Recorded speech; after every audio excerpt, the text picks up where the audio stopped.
नमस्कार मित्रों, स्वागत है आपका आपके अपने YouTube चैनल अडानिया एजुकेशन एकेडमी आसिन पर।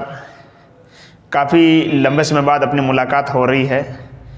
हुआ क्या कि आपको भी पता है कि सरकार ने जो है 18 जनवरी से जो कोचिंग संस्थान है, विद्यालय है, उनको खोलने की परमिशन दी है। उसके तहत हम भी जो क्या है कि पूरी बिल्डिंग को सैनिटाइज करवाने में और ऑफलाइन बैच को सेट करने में थोड़े व्यस्त हो गए थे, जिसकी वजह से थोड़ा समय नहीं मिला था।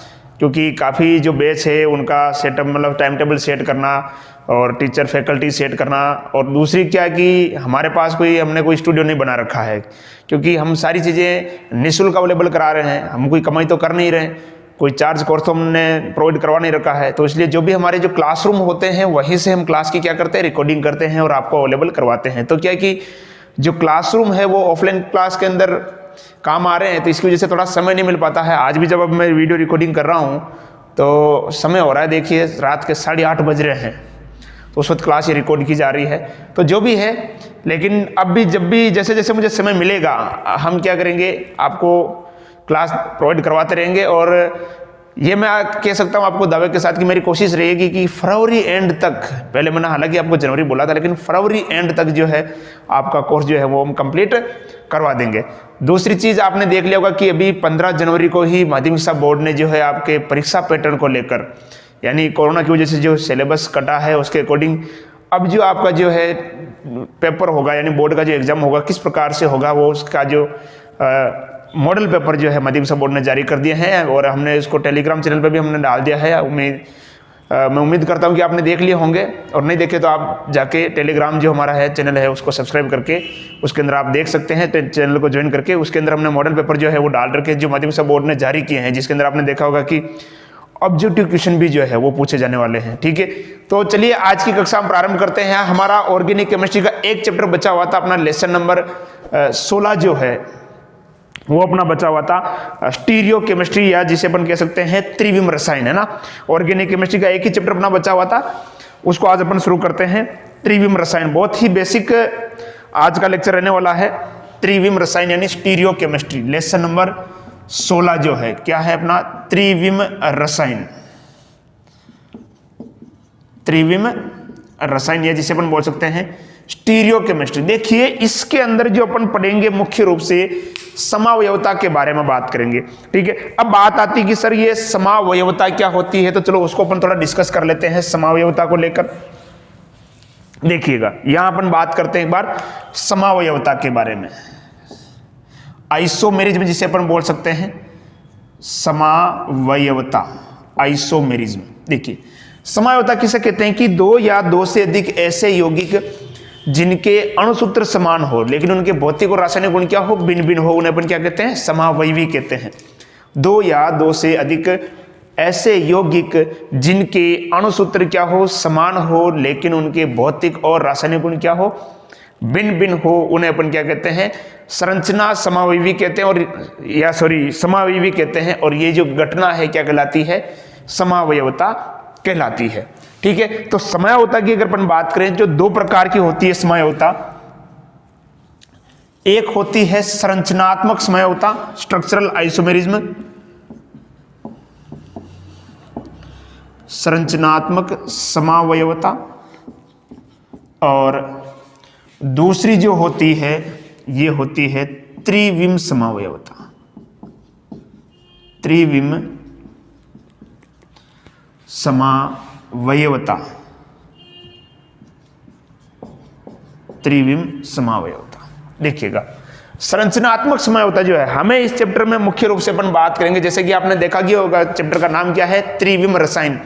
यानी इस चैप्टर में हम बात करेंगे त्रिविम समावयवता के बारे में ही बात करेंगे, संरचनात्मक समावयवता के बारे में हम बात नहीं करेंगे। ये जो समावयवता है आपने 11th क्लास के अंदर आपका जो लेसन नंबर 13 जो है हाइड्रोकार्बन, उसके अंदर आपने देखी होगी। चलिए तो यहां पर मैं इसके टाइप से एक बार आपको बता देता हूं कि संरचनात्मक समावयवता जो है देखिए ये कितने प्रकार की होती है। देखिए कौन कौन सी होती है संरचनात्मक समावयवता, उसके बारे में बात करते हैं। एक आती है श्रृंखला समावयवता, श्रृंखला समावयवता। दूसरी होती है स्थिति समावयवता, स्थिति समावयवता। तीसरी होती है आपकी क्रियात्मक समूह समावयवता, क्रियात्मक समूह समावयवता। चौथी होती है आपकी मध्यावयवता, और पांचवी हो जाती है आपकी चलावयवता। ठीक है जी। तो ये तो होती है आपकी कौन सी, संरचनात्मक समावयवता, जो आपने 11th में आपने इसको देखा होगा। ठीक है, आवश्यकता पड़ी तो जैसे जैसे समय मिलेगा हम इनको भी अलग अलग प्रकार से, जैसे वीडियो अलग से सीरीज लेके आएंगे। ठीक है, थोड़े ऑफलाइन क्लासों में व्यस्त होने के कारण थोड़ा समय कम मिल पा रहा है, इसलिए वीडियो जो है हम कंटिन्यू अपलोड नहीं कर पा रहे हैं। बात करते हैं अपन त्रिविम समावयवता की। देखिए त्रिविम समावयवता भी जो है दो प्रकार की होती है, एक तो होती है विन्यासी समावयवता और दूसरी होती है संरूपण समावयवता। ये भी दो प्रकार की होती है। एक तो कौन सी होती है, विन्यासी समावयवता, विन्यासी समावयवता,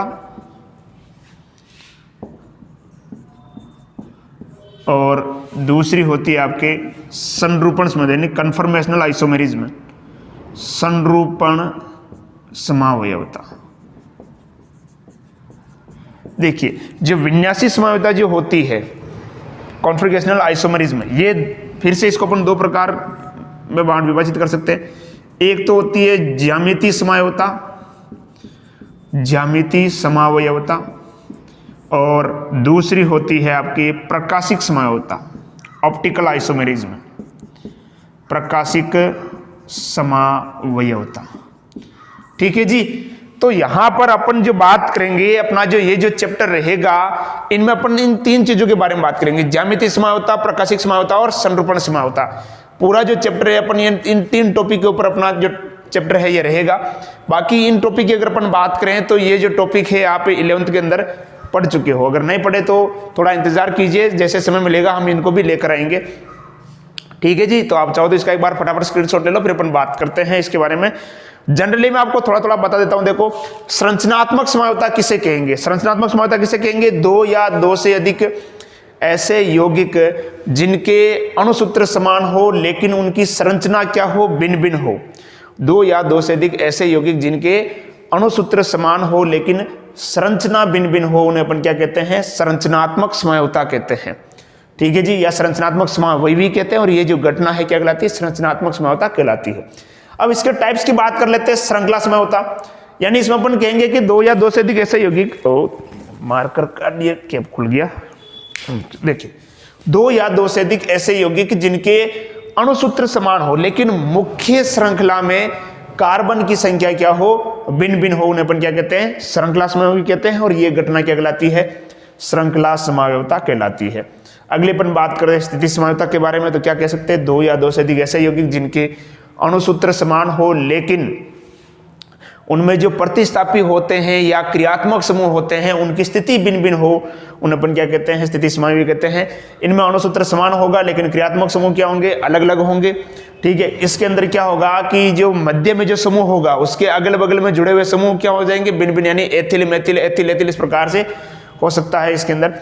ठीक है, चलावयवता के अंदर क्या होगा कि इसको अपन कीटोइनोल समावयवता भी कह सकते हैं, यानी इसके अंदर एल्कोहल और कीटोन दोनों समूह साथ में चलते हैं। ठीक है जी। अब बात करते हैं अपन त्रिविम समावयवता के बारे में। एक बार इसका स्क्रीनशॉट लो, फिर अपन उस टॉपिक को शुरू करते हैं त्रिविम समावयवता के बारे में। ठीक है जी, चलो। आज का जो लेक्चर है बहुत बेसिक रहने वाला है, काफी चीजें जो आपको नई चीजें यहाँ पर सीखने को मिलेगी, और यदि अगर आपको आता है तो आप इसको स्किप कर सकते हो या स्पीड बढ़ा के आप इसको देख सकते हो। देखिए बात करेंगे अपन त्रिविम समावयवता के बारे में। देखिए त्रिविम समावयवता किसे कहते हैं कि दो या दो से अधिक ऐसे यौगिक, दो या दो से अधिक ऐसे यौगिक जिनके अणुसूत्र और संरचना सूत्र समान हो, दो या दो से अधिक ऐसे यौगिक जिनके अणुसूत्र और संरचना सूत्र समान हो लेकिन त्रिविमीय आकाश में या अंतरिक्ष में या 3D के रूप में जो है उनकी जो संरचना है, उनका जो विन्यास है या यूं के हैं परमाणु की व्यवस्था जो है वो क्या हो, भिन्न भिन्न हो, उसे अपन क्या कहते हैं, त्रिविम समावयवी कहते हैं। अगर मैं इसकी अगर एक एग्जैक्ट डेफिनेशन अगर इसकी बनाना चाहे तो हम यूं बना सकते हैं कि दो या दो से अधिक ऐसे यौगिक जिनके अणुसूत्र व संरचना सूत्र समान हो लेकिन त्रिविमीय आकाश में परमाणु की व्यवस्था भिन्न भिन्न हो, उन्हें अपन क्या कहते हैं, त्रिविम समावयवी कहते हैं। और ये जो घटना है ये क्या कहलाती है, त्रिविम समावयवता कहलाती है। अब देखिए ये जो समावयवता होती है ये दो प्रकार की होती है, एक तो होती है विन्यासी समावयवता और दूसरी होती है संरूपण समावयवता। विन्यासी समावयवता नाम से पता चल रहा है कि परमाणु के विन्यास से संबंधित होगी। देखिए ये जो समावयवता जो होती है विन्यासी समावयवता, अगर आपको क्या करना है, अगर इसमें किसी एक परमाणु को या एक यौगिक को किसी दूसरे यौगिक में परिवर्तित करना है तो यहां पर आपको क्या करना पड़ेगा, बंध को तोड़ना पड़ेगा। यानी एक समावयवी को दूसरे समावयवी में बदलने के लिए इसमें क्या होता है, एक समावयवी को दूसरे समावयवी में बदलने के लिए, दूसरे समावयवी में बदलने के लिए बंध को तोड़ना पड़ता है, बंध को तोड़ना पड़ता है। ठीक है, तो ये किसके अंदर आ जाएगा, आपके विन्यासी समावयवी में, विन्यासी समावयवी। जबकि संरूपण समावयवता में क्या होगा कि ये बंध के मुक्त घूर्णन के कारण उत्पन्न होती है। ठीक है, बंध का घूर्णन कर दो, यानी एक समावयवी को दूसरे समावयवी में बदलने के लिए आप बंध को क्या कर दो, घुमा दो, यानी बंध के घूर्णन से जो है ये समावयवता उत्पन्न होती है। यानी जब आप उसको रोटेट कर दोगे, घुमा दोगे, ठीक है, तो जो समावयवता आपको प्राप्त हो जाएगी वो कौन सी होगी, संरूपण समावयवता। जबकि इसके अंदर आप बंध को घुमा के आप इसको प्राप्त नहीं कर सकते। यहां पर क्या करना पड़ेगा, यदि एक समावयवी को दूसरे समावयवी में अगर अपने को परिवर्तित करना है या बदलना है तो अपने को क्या करना पड़ेगा, बंध को क्या करना पड़ेगा, तोड़ना पड़ेगा। ठीक है जी, तो अब यहां अपन बात करेंगे किसके बारे में, ज्यामितीय समावयवता के बारे में बात करेंगे। इसके अंदर एक एक को लेकर अपन बात करेंगे। आज जो अपन मुख्य रूप से बात करेंगे ज्यामितीय समावयवता को लेकर बात करेंगे। पूरा जो लेक्चर है अपना ये ज्यामितीय समावयवता के ऊपर रहने वाला है। इसके बाद अगला जो लेक्चर होगा वो किसको लेकर होगा, प्रकाशिक समावयवता। 2 लेक्चर हो गए और तीसरे लेक्चर में अपन यानी कुल इस जो टॉप चैप्टर के जो है 3 लेक्चर जो है आपको मिलेंगे और उसमें अपन कंप्लीट इसको कर देंगे। यानी लगभग 3-3.5 घंटे का जो है ये आपके लेक्चर रहने वाला है टोटल पूरे चैप्टर का। ठीक है जी, चलो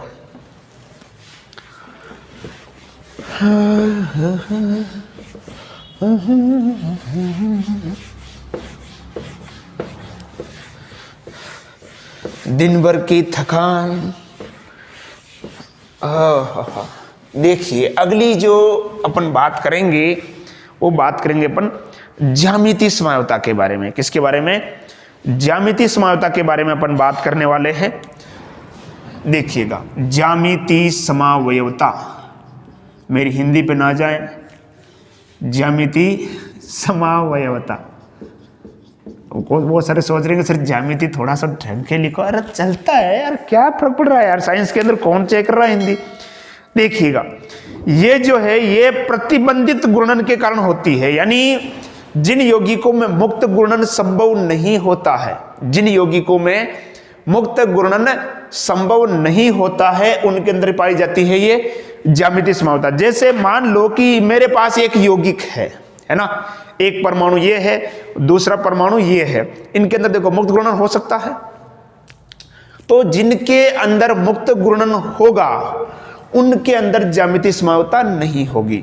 ज्यामितीय समावयवता होगी प्रतिबंधित मुक्त घूर्णन के अंदर, यानी जिनके अंदर मुक्त घूर्णन प्रतिबंधित हो, रेस्ट्रिक्टेड रोटेशन, यानी जिनके अंदर मुक्त घूर्णन संभव नहीं होगा। जैसे द्विबंध, जैसे मान लो ये द्विबंध है, देखो क्या ये इसके अंदर मुक्त घूर्णन होगा क्या, नहीं होगा ना। घुमा सकते हैं क्या, नहीं घुमा सकते अपन। अगर मान लो सिंगल बॉन्ड है तो मैं इसको मान लो घुमा देता हूं पूरी तरह से, ठीक है। लेकिन अगर 2 बंध है तो क्या इसके अंदर मुक्त घूर्णन संभव होगा क्या, नहीं होगा। इनके अंदर मुक्त घूर्णन संभव नहीं होगा। यानी ज्यामितीय समावयवता किनके अंदर मिलेगी अपने को, प्रतिबंधित मुक्त घूर्णन में, यानी प्रतिबंधित मुक्त घूर्णन, प्रतिबंधित मुक्त घूर्णन के कारण उत्पन्न होती है, प्रतिबंधित मुक्त घूर्णन के कारण उत्पन्न होती है। ठीक है जी, तो ज्यामितीय समावयवता किसके कारण उत्पन्न होगी, प्रतिबंधित मुक्त घूर्णन के कारण उत्पन्न होती है। अब देखिएगा यहां पर जो है अपने को पढ़ना है इनके अंदर, किन किन के अंदर अपन बात करेंगे। देखिए यहां अपन बात करेंगे, एक तो ये किस में मिलेगी अपने को, यहां पर बात करेंगे अपन एक तो एल्कीन के बारे में। किसके बारे में, एल्कीन जो है, एल्कीन के अंदर अपन बात करेंगे ज्यामितीय समझौता। दूसरी हम यहां अपन बात करने वाले हैं ऑक्सीम में। किसमें? ऑक्सीम में अपन बात करेंगे ज्यामितीय समझौता के बारे में। तीसरी अपन बात करेंगे एलिसाइक्लिक यौगिकों में, या जिसे अपन बोल सकते हैं चक्रीय यौगिकों में। किनमें? चक्रीय यौगिकों में। ठीक है। और भी होती है जैसे एजो कंपाउंड जो होते हैं, नाइट्रोजन नाइट्रोजन के बीच में द्विबंध होता है, जो एजो यौगिक जो होते हैं उनके अंदर भी होती है, लेकिन अपने इतना देने का अपने यहाँ पर 3 में ही अपने को बात करनी है। बाकी जैसे एक चौथे की अगर अपन बात करें एजो यौगिक, तो एजो यौगिकों में भी जो है ये पाई जाती है, लेकिन अपने को डिटेल में नहीं देखना है। ठीक है। तो बात करते हैं अपन ज्यामितीय समझौता को आगे बढ़ाते हैं कि एल्कीन के अंदर कैसे होती है, ऑक्सीन के अंदर कैसे होती है और चक्रीय यौगिकों में कैसे होती है। देखिए बहुत ही इजी है, very very very very very easy, बहुत इजी है। ठीक है। बस आप थोड़ा इसको देखिए ध्यान से, मजा आ जाएगा, देखिएगा। ठीक है। तो सबसे पहले अपन बात करते हैं एल्कीन के अंदर ज्यामितीय समझौता के बारे में। देखिएगा कि इसमें जो सबसे इंपॉर्टेंट शर्त है ये ध्यान रखनी है आपको समझौता में, ज्यामितीय समझौता के अंदर, की जो कार्बन जो है ना उसकी जो संयोजकताएं, जो मुक्त संयोजकताएं, भाई एल्कीन है। एल्कीन अगर अपन बात करें तो यहां अपन यूं कह सकते हैं कि सर ये कंडीशन होगी एल्कीन के अंदर। ठीक है। तो ये तो है ही है, लेकिन ये जो संयोजकताएं है ना, जैसे मान लो कह रहा हूं 1 2 3 और ये 4। ठीक है। ये जो संयोजकताएं हैं ये अलग अलग कार्बन से जुड़ी होनी चाहिए, अलग अलग कार्बन सॉरी अलग अलग परमाणु से, यूं कह सकते हैं अपन, अलग अलग परमाणु या परमाणु के समूह से जुड़ी होगी। अगर मान लो यहां पे भी ए है, यहां पे भी ए है, ठीक है, यहां पे भी ए, तो फिर ये ज्यामितीय समझौता नहीं दर्शाएगा, है ना। यहां पे ए बी और ए बी कह सकते हैं अपन, या ए बी बी इस तरह से कह सकते हैं। ठीक है। अलग अलग परमाणु से अगर इनकी संयोजकताएं जुड़ी होगी तो ये क्या दर्शाएंगे? आपके ज्यामितीय समझौता दर्शाएंगे। चलो इसको अपन देखते हैं, मिटा दें इसको। चलो मिटाए तो क्या, कुछ है ही नहीं इसके अंदर। अब अपन बात करते हैं एल्कीन के अंदर ज्यामितीय समझौता को लेकर, एक एक को लेकर देखते हैं अपन। सबसे पहले अपन बात करेंगे एल्कीन के अंदर ज्यामितीय समझौता। देखिए एल्कीन में ज्यामितीय समावयवता।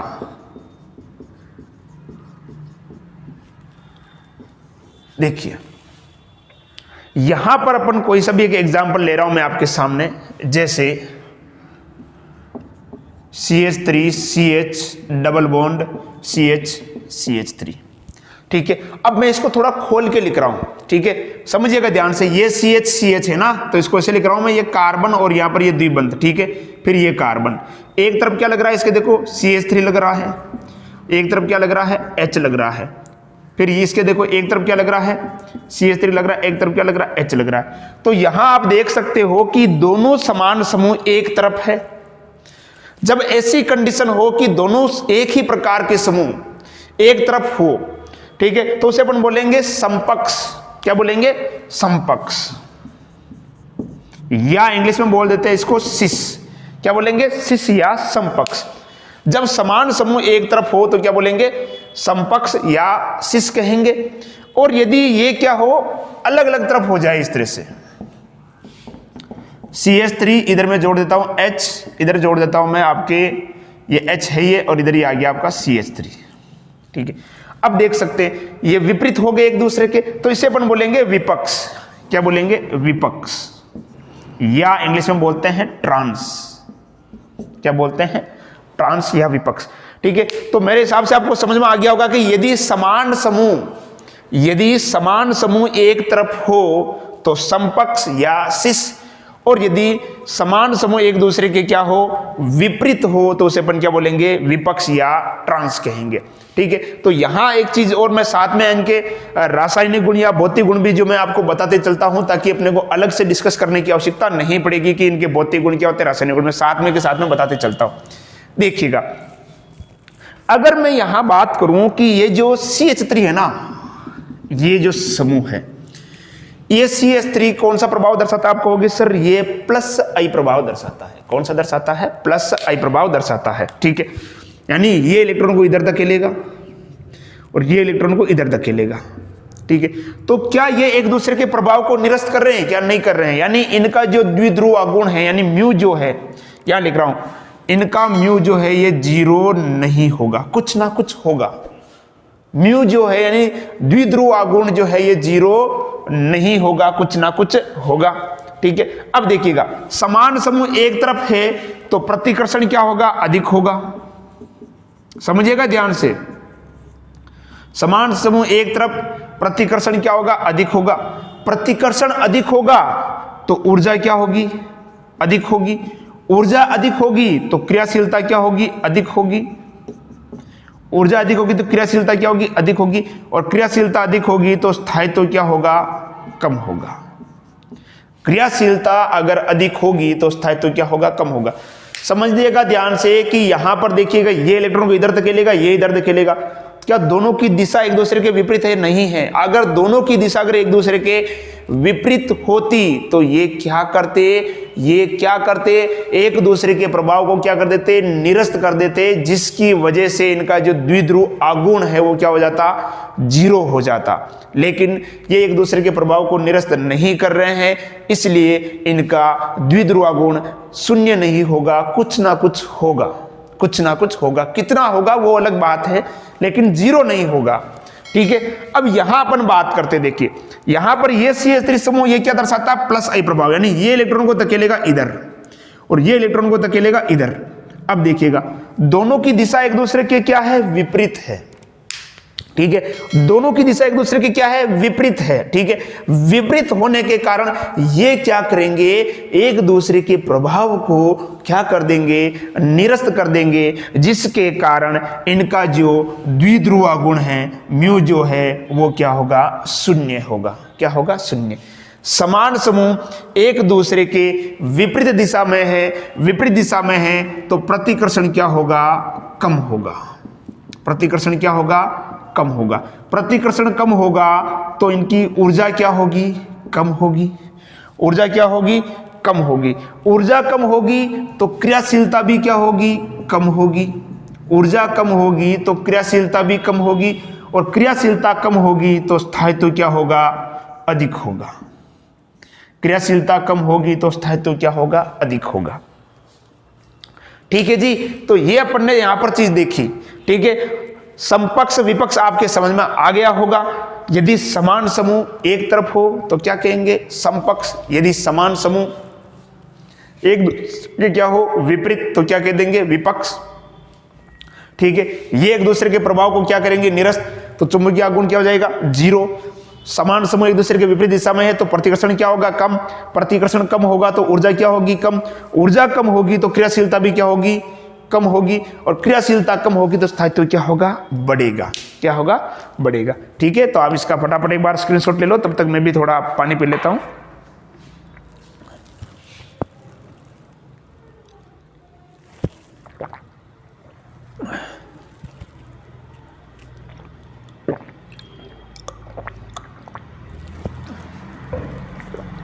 ठीक है जी, ले लिया। चलो अगले एग्जाम्पल की बात करते। तो सर इसका मतलब तो ये हो गया कि जो समपक्ष है उसका द्विध्रुव आघूर्ण 0 होगा, सॉरी 0 नहीं होगा, विपक्ष का 0 होगा। इसका प्रतिकर्षण कम होगा, इसका अधिक होगा। क्या ऐसा है? हर बार ऐसा नहीं होता है। यहां पर देखिए, आप समपक्ष का द्विध्रुव आघूर्ण आपको 0 मिल रहा है, और यहां विपक्ष का आपको क्या मिल रहा है? सॉरी उल्टा बोल रहा हूं मैं, माफ कीजिएगा। समपक्ष का द्विध्रुव आघूर्ण आप कह रहे हो कि 0 नहीं होगा, जबकि विपक्ष का क्या होगा? 0 होगा। ये मिल रहा है ना आपको? विपक्ष का क्या होगा? 0 होगा। क्या ये हमेशा सही है? हमेशा सही नहीं है। ये निर्भर करेगा यहां पर परमाणु किस प्रकार के हैं उसके ऊपर। देखिए अगला एग्जाम्पल अपन देखते हैं, है ना? मिटा दे, चलो। जिंदगी एक सफर है सुहाना, यहाँ कल क्या हो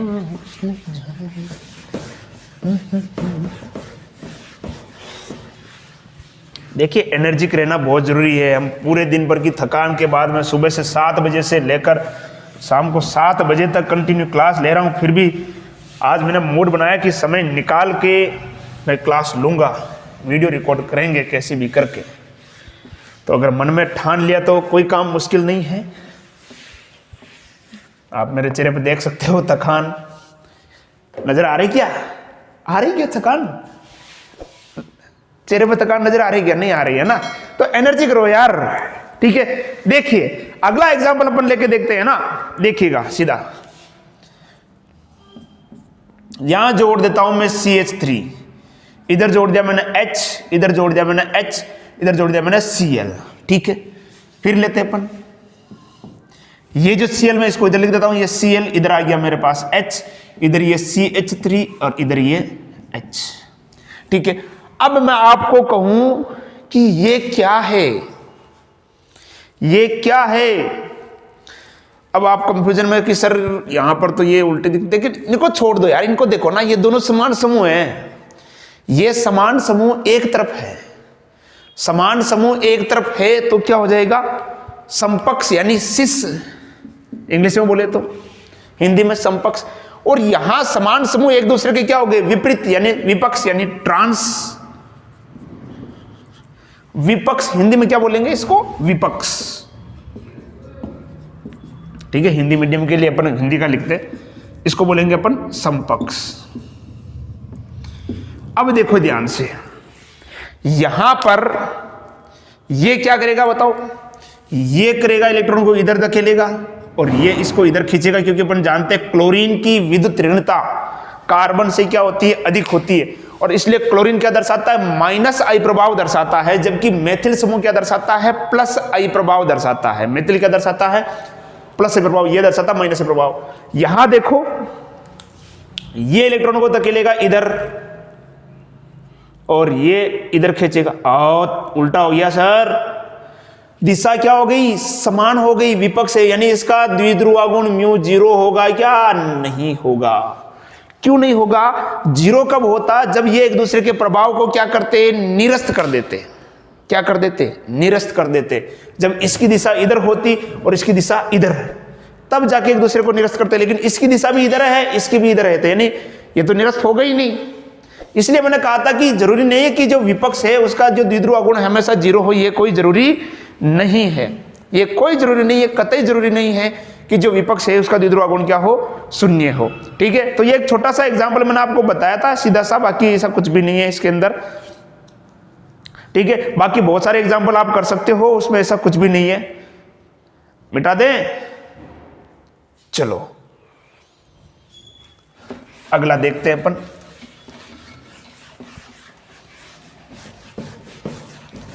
जो आपकी बुक का दे रखा है वो भी मैं आपको लिख देता हूं सामने, देखिएगा इधर, ये इधर H हो गया, इधर मैं लिख देता हूं ClH। अगर मैं कहूं कि ये कैसा रूप है, आप कहोगे सर समान समूह एक तरफ दिखाई दे रहे हैं, मतलब कौन सा हो गया रे? समपक्ष। कौन सा हो गया? समपक्ष। यदि मैं इसकी बात करूं Cl, इधर लिख देता हूं मैं H,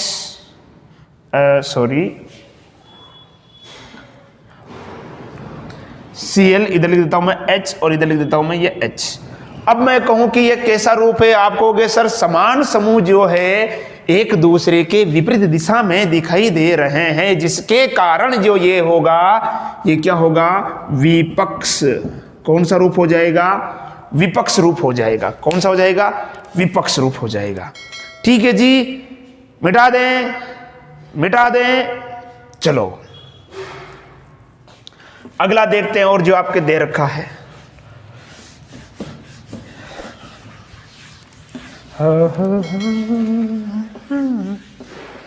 अगला अपन देखते हैं, देखो फ्यूमेरिक अम्ल और मैलिक अम्ल के बारे में बात करते हैं अपन।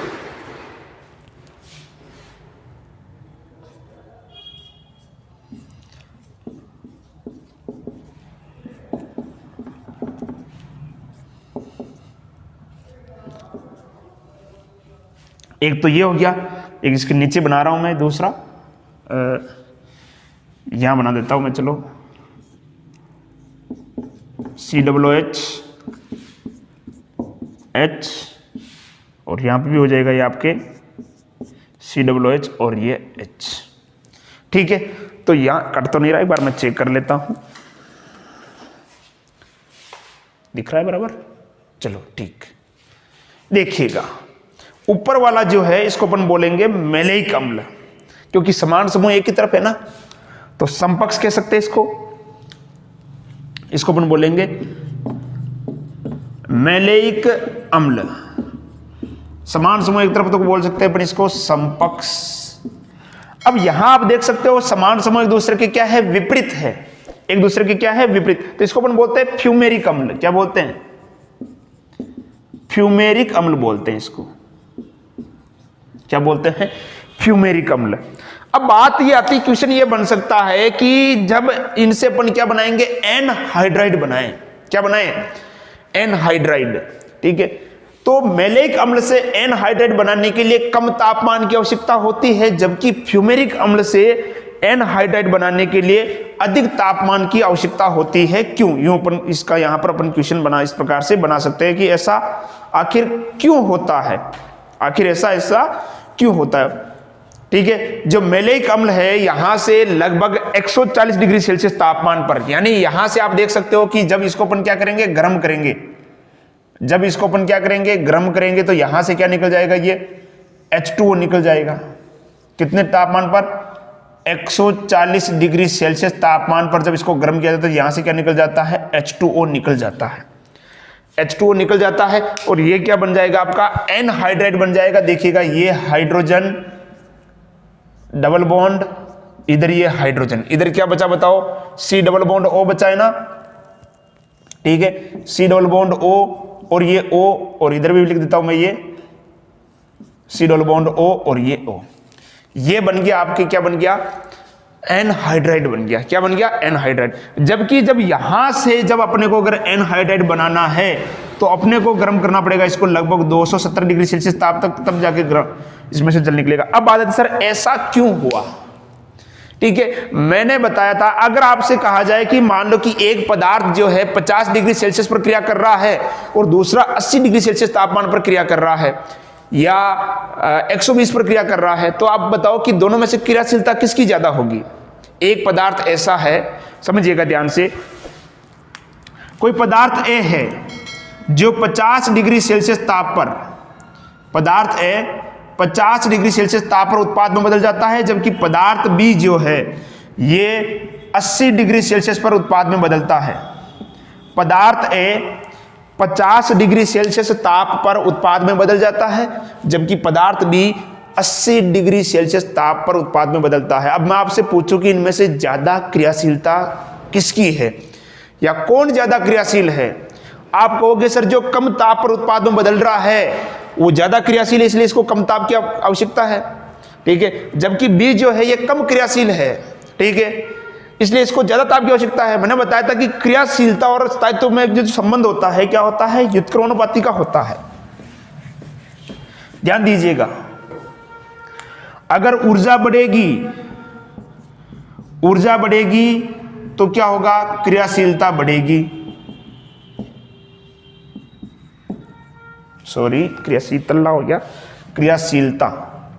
ऊर्जा बढ़ेगी तो क्रियाशीलता बढ़ेगी, लेकिन क्रियाशीलता बढ़ेगी तो स्थायित्व क्या होगा, घटेगा। यह ध्यान रखना आप। ऊर्जा बढ़ेगी तो क्रियाशीलता बढ़ेगी, क्रियाशीलता बढ़ेगी तो स्थायित्व क्या होगा, घटेगा। अब मैंने तुम्हें अभी थोड़ी देर बताया था कि समपक्ष में जो है समान समूह एक तरफ होते हैं, और समान समूह जब एक तरफ होंगे तो उनके मध्य प्रतिकर्षण क्या होगा, ज्यादा होगा। समान समूह जब एक तरफ होंगे तो उनके मध्य प्रतिकर्षण क्या होगा, ज्यादा होगा। प्रतिकर्षण ज्यादा होगा तो ऊर्जा क्या होगी, ज्यादा होगी। ऊर्जा ज्यादा होगी तो क्रियाशीलता भी क्या होगी, ज्यादा होगी। जब क्रियाशीलता ज्यादा होगी तो स्थायित्व अपना आप क्या हो जाएगा, कम हो जाएगा। तो यहां देखो यार, यहां दोनों समूह क्या है, एक तरफ है, दोनों समूह एक तरफ है तो इनके मध्य प्रतिकर्षण क्या होगा, ज्यादा होगा। प्रतिकर्षण ज्यादा होगा तो क्रियाशीलता भी क्या होगी, ज्यादा होगी। क्रियाशीलता ज्यादा होगी यानी कम तापमान पर भी ये किस में बदल जाएगा, यानी यहां से जल निकल जाएगा। जबकि यहां देखो दोनों समूह क्या है, एक दूसरे के विपरीत दिशा में है, तो प्रतिकर्षण क्या होगा, कम होगा। प्रतिकर्षण अगर कम होगा तो क्या होगा, ऊर्जा कम होगी। ऊर्जा कम होगी तो क्रियाशीलता कम होगी। क्रियाशीलता कम होगी तो इसको उत्पाद में बदलने के लिए अपने को अधिक तापमान की आवश्यकता होगी, तो जो आप यहां देख सकते हो। ठीक है, तो ये इसका एक कंसेप्ट था कि यहां पर तापमान में क्या परिवर्तन क्यों आ रहा है, इसकी वजह से अपन ने देखा इसको। ठीक है जी, चलो इसका स्क्रीनशॉट ले लो फटाफट, फिर अगर अपन आगे बात करते हैं। मिटाए दें, चलो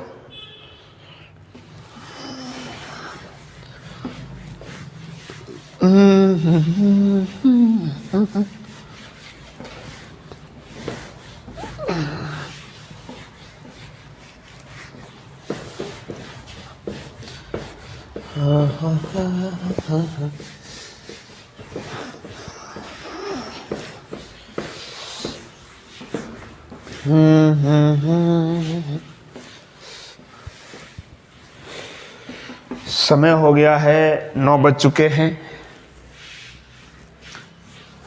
हमारे लिए। तो अभी जब वीडियो रिकॉर्ड किया जा रहा है रात हो चुकी है, और आप जब भी देख रहे हो, चाहे दिन में देख रहे हो, सुबह देख रहे हो, रात को देख रहे हो, जब भी देख रहे हो वो आपकी इच्छा है। अगले अपन बात करते हैं, देखिए ऑक्सीम में, ऑक्सीम के अंदर अपन ज्यामितीय समरूपता की बात करेंगे, और इसके अंदर देखो 2 चीजें अपन देखेंगे ऑक्सीम में ज्यामितीय समरूपता। दूसरी जो है आती है अपनी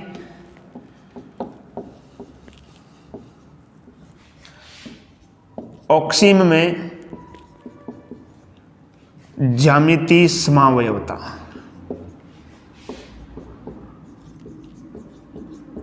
समवयवता, ठीक है। देखिएगा अभी अपन ने बात की थी एल्कीन के अंदर, अभी अपन ने बात की थी किसके अंदर, एल्कीन के अंदर। एल्कीन में अपन ने 2 प्रकार की समरूपता देखी, एक तो देखी कौन सी, समपक्ष, और दूसरी कौन सी थी, विपक्ष, ठीक है, समपक्ष और विपक्ष। ऑक्सीम के अंदर समपक्ष विपक्ष नहीं होगा, इसके अंदर नाम थोड़ा बदल जाएगा। देखिएगा इधर देखो क्या होगा इसके अंदर, ऑक्सीम के अंदर देखिएगा ये 2 प्रकार की होती है। एक तो होती है सिन, क्या होती है, सिन, और एक होती है एंटी, सिन एंटी, यानी इसको अपन लिखते हैं SON और इसको लिखते हैं अपन ANTI, ठीक है। ऑक्सीम के अंदर जो है ये 2 प्रकार की समरूपता होती है, एक तो होती है सिन और दूसरी कौन सी होती है, एंटी, सिन और एंटी। देखिएगा इसके अंदर क्या होता है, देखिए सिन जो होता है ना, इसमें क्या होगा, हाइड्रोजन व OH एक तरफ होगा, तो क्या बोलेंगे उसे अपन सिन कहेंगे। हाइड्रोजन की जगह पे अपन कह सकते हैं, अगर हाइड्रोजन हो तो छोटा समूह ले सकते हो आप, हाइड्रोजन या छोटा समूह, ठीक है। और यदि एंटी में क्या होगा, हाइड्रोजन व OH समूह क्या होगा, विपरीत दिशा में हो, ठीक है। हाइड्रोजन व OH समूह यदि एक दूसरे के विपरीत दिशा में हो तो उसे अपन क्या बोलेंगे, एंटी, और यदि हाइड्रोजन और OH समूह एक तरफ हो तो उसे अपन क्या बोलेंगे, सिन, क्या बोलेंगे, सिन। हाइड्रोजन की जगह पे मैंने बताया था आपको, आप छोटा समूह भी ले सकते हो, हाइड्रोजन की जगह आप क्या ले सकते हो, छोटा समूह भी आप ले सकते हो, ठीक है जी। चलो मिटाए दे इसको, समझ में आ गया। सिन किसे कहेंगे, जब हाइड्रोजन और OH, जब हाइड्रोजन और OH एक तरफ हो तो क्या बोलेंगे अपन, सिन, और जब हाइड्रोजन और OH समूह एक दूसरे के क्या हो, विपरीत, तो क्या बोलेंगे उसे अपन, एंटी, क्या कहेंगे, एंटी, ठीक है। हाइड्रोजन की जगह पे आप छोटा समूह भी ले सकते हो, जैसे अगर मान लो कि आपको दे दिया एथिल और मेथिल, क्या दे दिया, एथिल और मेथिल, तो जिधर क्या होगा, मेथिल होगा और उधर OH होगा तो उसे अपन क्या बोलेंगे, सिन कहेंगे, क्या कहेंगे, सिन। मिटा दें, चलो इसका अपन एग्जाम्पल देखते हैं। सबसे पहले तो बात करते हैं कि सर ये ऑक्सीम क्या होता है। ऑक्सीम के बारे में अगर मैं आपसे कहूं तो हम इसके बारे में पहले ही देख चुके हैं ऑक्सीम को। आपको कि सर कहां पर देखा था, ठीक है, अपन ने जो 12वां चैप्टर पढ़ा था आपका, ऑक्सीजन युक्त क्रियात्मक समूह भाग 2, उसके अंदर अपन ने पढ़ा था एक तो कीटोन, एल्डिहाइड और कार्बोक्सिलिक अम्ल, ठीक है। तो कीटोन और एल्डिहाइड की वहां पर अपन ने एक अभिक्रिया कराई थी, हाइड्रोक्सिल एमीन से करवाई थी। किससे करवाई थी, हाइड्रोक्सिल एमीन से अपन ने क्या कराई थी, कीटोन की भी अभिक्रिया कराई थी और एल्डिहाइड की भी कराई थी। फिर भी मैं एक बार आपको यहां पर बता देता हूं वो अभिक्रिया देखो, CH3 ये H डबल बॉन्ड O और ये NH2, हाइड्रोक्सिल एमीन की क्रिया अपन ने कराई थी H2N और ये OH, ये होता है हाइड्रोक्सिल एमीन, हाइड्रोक्सिल एमीन। दूसरा ले रहा हूं मैं यहां पर CH3 सिंगल बॉन्ड O और ये CH3, इसकी भी क्रिया करा रहा हूं मैं किसके साथ, हाइड्रोक्सिल एमीन के साथ करवा रहा हूं। किसके साथ करवा रहा हूं, हाइड्रोक्सिल एमीन के साथ करवा रहा हूं। तो यहां से क्या होता है यार, देखो जल का अणु बाहर निकलता है, यहां से क्या होता है, जल का अणु बाहर निकलता है। देखो ये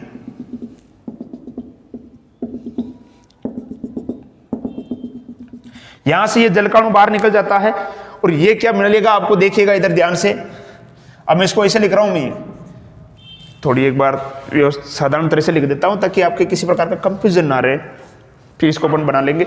देखिएगा ये क्या है, CH3, ठीक है, फिर ये C और इधर क्या आप है H डबल बॉन्ड N और ये OH, ये बनेगा ना। देखिएगा ये CH3H, क्योंकि ये तो निकल चुका है तो क्या बचा, नाइट्रोजन ही बचा, नाइट्रोजन और ये OH। इसमें क्या हो जाएगा, देखिए इसमें कुछ नहीं होगा, यहां पर क्या आ जाएगा, CH3 आ जाएगा और कुछ नहीं होगा, CH3। हालांकि ये अपन बात कर चुके पहले भी, सॉरी, देखिएगा क्लियर। तो ये होते हैं ऑक्सीन। अब ये जो ऑक्सीन है ना, ये किससे बना, ये बना एल्डिहाइड से और ये बना कीटोन से। तो इसको अपन क्या बोलेंगे, एल्डोक्सिन, क्योंकि एल्डिहाइड से बना, और ये किससे बना, कीटोन से, तो इसको क्या बोल देंगे, कीटोक्सिन। ठीक है, तो ये अपन बात कर चुके थे पहले भी, 12वें पार्ट के अंदर अपन ने बात की थी।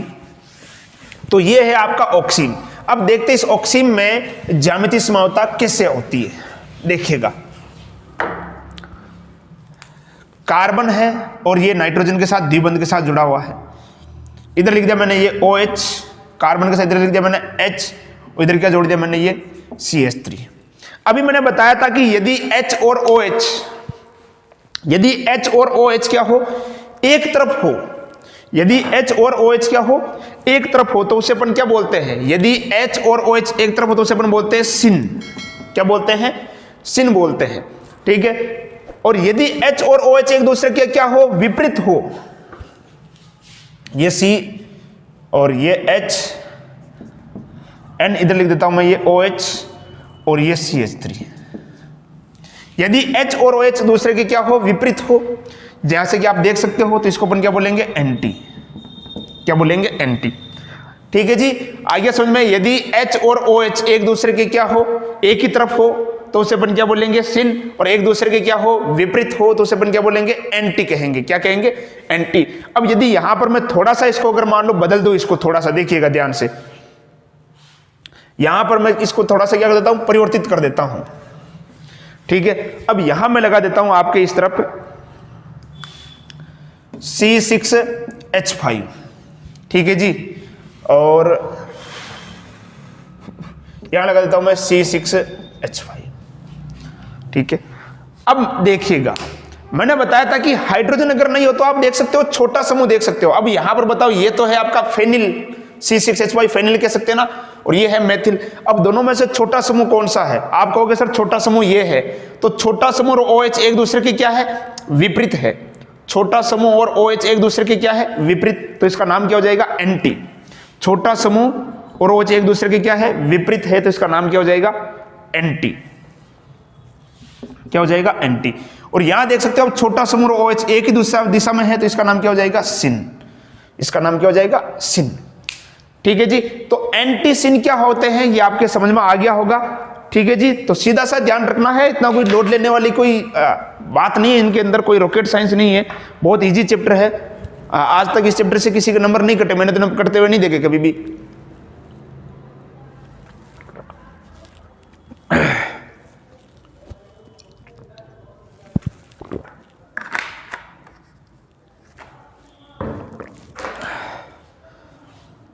ठीक है जी, मिटा दें, क्लियर। चलो, तो ये अपन ने देख ली किसके अंदर, ऑक्सीन के अंदर। किसके अंदर, ऑक्सीन के अंदर। अब अपन बात करते हैं चक्रीय यौगिकों में ज्यामितीय समावयवता। चक्रीय यौगिकों में ज्यामितीय समावयवता तीसरी जो अपनी है वो है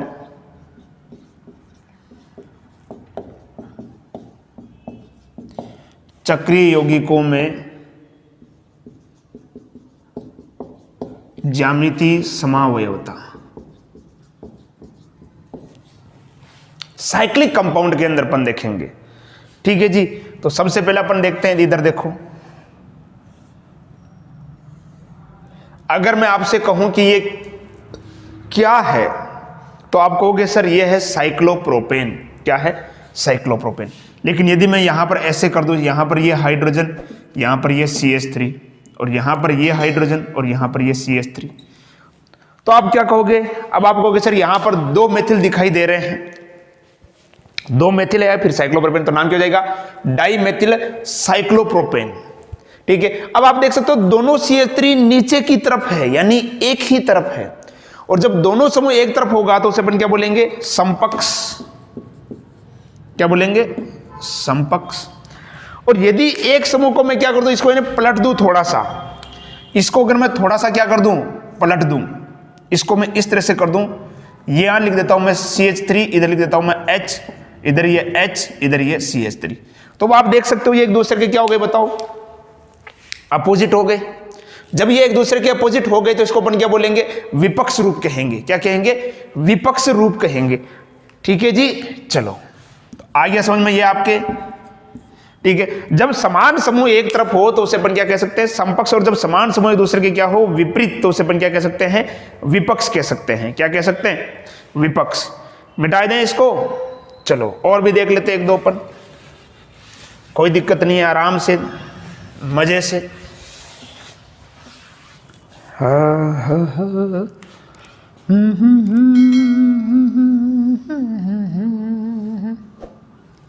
ये देख सकते हो आप, है ना?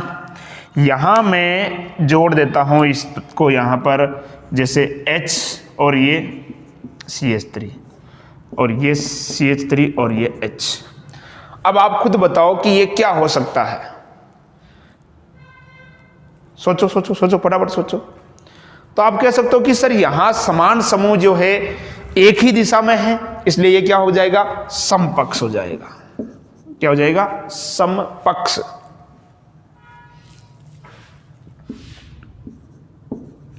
ठीक है, और यदि मैं क्या करूं, इनको एक दूसरे के ठीक क्या बन रहा है रे, एक दूसरे के क्या कर दूं? विपरीत दिशा में कर दूं, इस तरह से।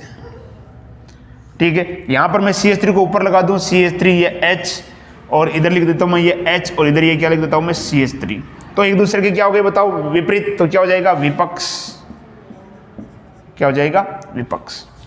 ठीक है, तो ये समपक्ष ट्रांस का जो कंसेप्ट है मेरे हिसाब से आपके समझ में आ चुका होगा। इसमें कोई ज्यादा विशेष ऐसा कोई रॉकेट साइंस जो है आपको देखने को नहीं मिलता है। ठीक है जी, क्लियर, कंप्लीट, मिटा दें। चलो अगली अपन बात करते हैं, क्वेश्चन के रूप में अपन बात करते हैं कि जो फ्यूमेरिक अम्ल और मैलेइक अम्ल है, फ्यूमेरिक अम्ल और मैलेइक अम्ल, जो फ्यूमेरिक अम्ल है इसके अंदर क्या होता है? प्रबल वैन डेर वाल्स बल पाया जाता है, जबकि मैलेइक अम्ल के अंदर दुर्बल वैन डेर वाल्स बल पाया जाता है। क्यों? या इस क्वेश्चन को अपन यूं कह सकते हैं कि जो फ्यूमेरिक अम्ल है उसके अंदर अंतरा अणुक हाइड्रोजन बंध, इंट्रामोलिकुलर हाइड्रोजन बॉन्ड पाया जाता है, जबकि मैलेइक अम्ल के अंदर अंत्य अणुक हाइड्रोजन बंध पाया जाता है। क्यों? समझिएगा ध्यान से। ठीक है, तो ये बहुत ही इंपॉर्टेंट है। सबसे पहले अपन बात करते हैं कि जो मैलेइक अम्ल है वो क्या होता है। देखिए मैलेइक अम्ल अपन ने बात की थी,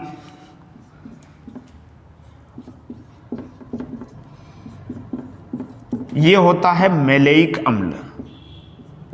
ठीक है जी, और फ्यूमेरिक अम्ल क्या होता है?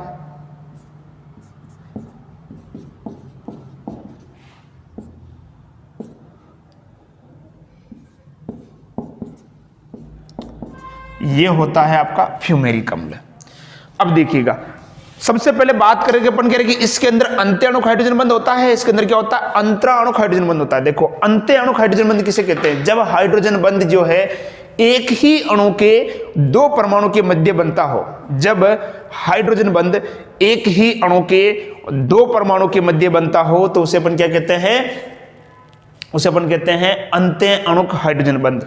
और जब हाइड्रोजन बंध 2 अलग अलग अणु के मध्य बनता है तो उसे अपन बोलते हैं अंतराणुक हाइड्रोजन बंध। तो इसको मैं समझने के लिए खोल के लिख रहा हूं, मैं इसको ध्यान से देखिएगा।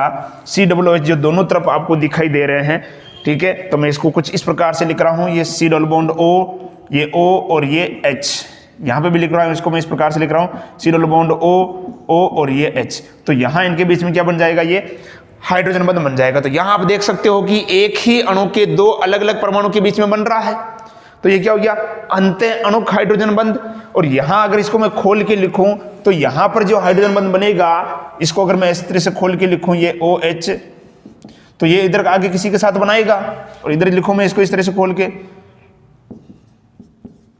तो ये आगे किसी ना किसी के साथ हाइड्रोजन बंध बनाएगा।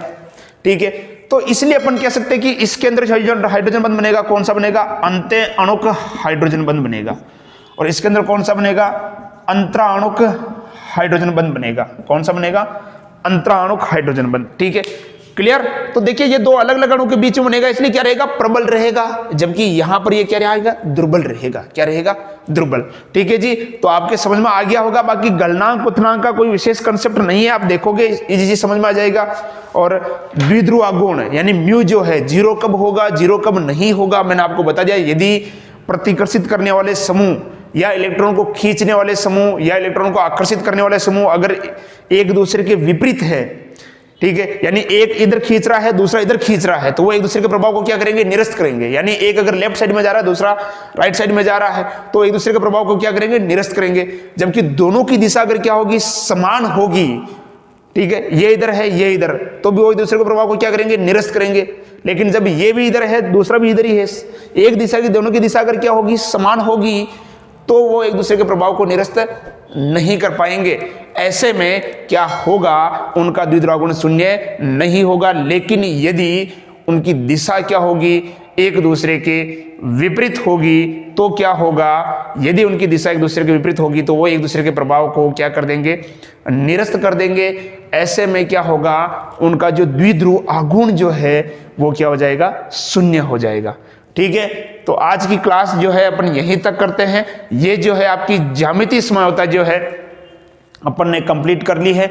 इसके बाद अगली क्लास में अपन बात करेंगे प्रकाशिक समयोता के बारे में। ज्यामितीय समयोता के बारे में ध्यान रखिएगा, मुख्य जो शर्त है, या यूं कह सकते हैं कि ये कौन से यौगिकों में पाई जाती है, तो ध्यान रखिएगा ये कौन से यौगिकों में पाई जाती है, जिनके अंदर मुक्त घूर्णन संभव नहीं होता है। जिनके अंदर मुक्त घूर्णन संभव नहीं होता है, उनके अंदर जो है ये ज्यामितीय समयोता पाई जाती है। और दूसरी शर्त क्या है कि उस कार्बन के ऊपर जुड़े हुए दोनों समूह क्या होने चाहिए, भिन्न भिन्न होने चाहिए। अगर उसके ऊपर जुड़े हुए दोनों समूह अगर मान लो समान है, तो ये ज्यामितीय समयोता नहीं दर्शाएगा। दोनों समूह क्या होने चाहिए, भिन्न भिन्न होने चाहिए, तभी ये जो है ज्यामितीय समयोता दर्शाता है। तो दो शर्तें ही ध्यान रखनी है आपको।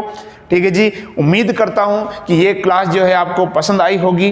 ठीक है, विद्यालय आपके खुल चुके हैं, अगर आपके स्कूल जा रहे हो तो आप वहां से भी पढ़ो। मैं कभी ये नहीं कहता कि आप हमारे भरोसे रहो। देखिए, हम आपको बिल्कुल निःशुल्क क्लास अवेलेबल करा रहे हैं और हमारी कोशिश यही रहेगी, और हम कोर्स तो पूरा करवाएंगे ही, आप इसकी चिंता मत कीजिए कि कोर्स होगा नहीं होगा। ठीक है, कोर्स हम करवा, नोट्स हमने आपको प्रोवाइड करवा दिए हैं।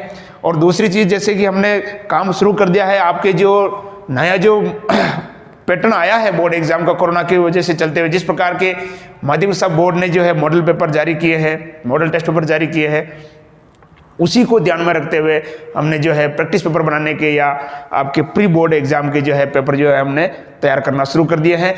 उन जो पेपर्स की जो एग्जाम है, जब वो हमारे यहाँ पे जो ऑफलाइन जो बैच हैं, जब ऑफलाइन बैच के अंदर जब उस पेपर का टेस्ट लिया जाएगा, ठीक है, जैसे मान लो कि आज मॉर्निंग में मान ले कि उसका टेस्ट हुआ, तो शाम को वो जो पेपर है आपके टेलीग्राम पे हम अपलोड कर देंगे। पहले उसको अपलोड नहीं कर सकते क्योंकि फिर तो वो आउट हो जाता है ना, क्योंकि बहुत सारे यहाँ के ऐसे भी बच्चे हैं जो यहाँ पढ़ रहे हैं, संस्थान के अंदर ऑफलाइन बेस में पढ़ रहे हैं, उन्होंने भी टेलीग्राम चैनल ज्वाइन कर रखा है, तो वहाँ पे पेपर आउट हो जाएगा।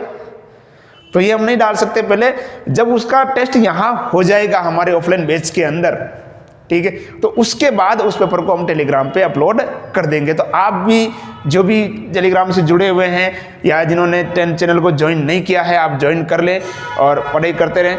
ठीक है जी, आज की क्लास में इतना ही, समय भी बहुत ज़्यादा हो चुका है। ठीक है, विदा लेते हैं, धन्यवाद।